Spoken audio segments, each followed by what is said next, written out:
আসসালামু আলাইকুম ভিউয়ার্স, কেমন আছেন সবাই? আশা করি সবাই অনেক ভালো আছেন। আজকে আপনাদেরকে চিরা আর আলু দিয়ে ঝটপট মজাদার একটি নাস্তা তৈরি করে দেখাবো। চলুন তাহলে মূল রেসিপিটি শুরু করা যাক। চিরার নাস্তাটি তৈরি করার জন্য আমি এখানে হাফ কাপ পরিমাণ চিরা নিয়ে নিলাম। এখন এই চিরার মধ্যে পরিমাণ মতো পানি দিয়ে দিচ্ছি। এই পানি দিয়ে চিরাগুলো আমি খুব ভালোভাবে ধুয়ে নিব। আমি এখানে লাল চিরা নিয়েছি, আপনারা চাইলে কিন্তু সাদা চিরা দিয়েও এই নাস্তাটা তৈরি করে নিতে পারেন। তো আমি কয়েকবার পানি বদলিয়ে এই চিরাগুলো ধুয়ে নিব। চিরাগুলো ভালো মতো ধুয়ে নিয়েছি। এখন চিরার সাথে যে পানিটা আছে সেই পানিটার মধ্যেই আমি চিরাগুলো রেখে দিব প্রায় 10 থেকে 15 মিনিটের জন্য। একটা ঢাকনা দিয়ে ঢেকে এরপরে একটা সাইডে রেখে দিচ্ছি।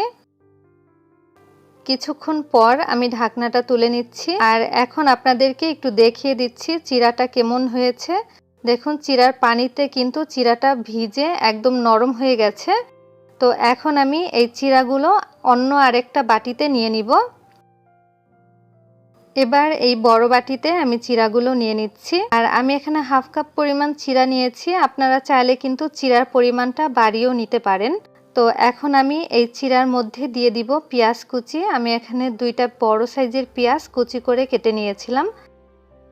দিয়ে দিচ্ছি আদা রসুন বাটা হাফ টেবিল চামচ পরিমাণ, চাট মশলা দিয়ে দিচ্ছি 1 চা চামচ পরিমাণ, সামান্য একটু হলুদের গুঁড়া দিয়ে দিচ্ছি, লবণ দিয়ে দিচ্ছি হাফ টেবিল চামচ পরিমাণ, ধনিয়া পাতা কুচি দিয়ে দিলাম 2 টেবিল চামচ পরিমাণ, 1 টেবিল চামচ পরিমাণ কাঁচামরিচ কুচি, আর দিয়ে দিচ্ছি আগে থেকে ম্যাশ করে রাখা আলু 1/3 কাপ পরিমাণ।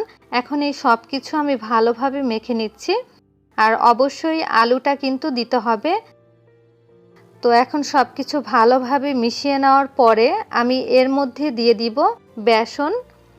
তো আমি অল্প অল্প করে বেসন দিয়ে এটা ভালোভাবে মেখে নিব। আমার এখানে হাফ কাপ পরিমাণ বেসন লেগেছে, আপনাদের কিন্তু কম বেশি লাগতে পারে। সবকিছু ভালোভাবে মেখে নেওয়া হয়ে গেছে। এখন আমি নাস্তাটি তৈরি করব। তো এখান থেকে অল্প একটু নিয়ে আমি নাস্তাটি বানিয়ে নিচ্ছি। প্রথমে হাত দিয়ে গোল করে নিচ্ছি, এরপরে 2 হাতের সাহায্যে চাপ দিয়ে আমি নাস্তাটি বানিয়ে নিচ্ছি।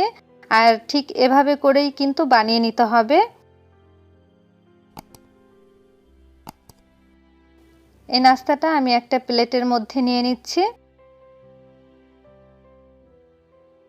আমি আরও একটি বানিয়ে দেখাচ্ছি।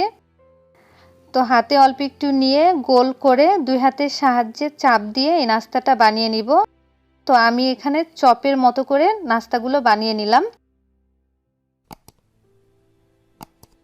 তো একইভাবে আমি সবগুলো বানিয়ে নিয়েছি। এখন এগুলো আমি ভেজে নিব। ভাজার জন্য একটা প্যানে পরিমাণ মতো তেল দিয়েছি আর তেলটা যখন গরম হয়ে গেছে তখন আমি একটা একটা করে দিয়ে দিলাম। এবার চুলার আঁচটা মিডিয়ামে দিয়ে এই চপগুলো আমি ভেজে নিব। এক সাইড যখন একটু শক্ত হয়ে যাবে ঠিক তখন কিন্তু উল্টে দিতে হবে, আর নইলে কিন্তু ভেঙে যেতে পারে। আর এভাবে উল্টে পাল্টে এই চপগুলো আমি ভেজে নিব। তো মিডিয়াম লো আছে এই নাস্তাগুলো আমি ভেজে নিচ্ছি, নইলে কিন্তু উপরে পুড়ে যাবে আর ভেতরে কাঁচা থেকে যাবে।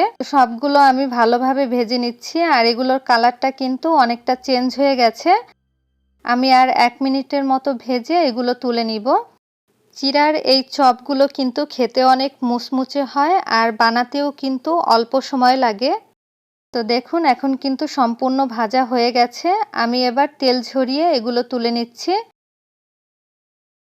আর বাকি সব নাস্তাগুলো কিন্তু ঠিক একইভাবে ভেজে নিব। সবগুলো ভেজে নেওয়া হয়ে গেছে আর এই নাস্তাটা আমি টমেটো সসের সাথে পরিবেশন করেছি। এই নাস্তাটা খেতে কিন্তু ভীষণ মজার হয়। বিকেলের সময় আপনারা কিন্তু ঝটপট এই নাস্তাটা তৈরি করে নিতে পারেন। আশা করছি আমার আজকের এই চিরা আর আলুর নাস্তাটি আপনাদের ভালো লেগেছে। ভালো লাগলে অবশ্যই চ্যানেলটি সাবস্ক্রাইব করে রাখবেন। সবাই ভালো থাকবেন, সুস্থ থাকবেন। আল্লাহ হাফেজ।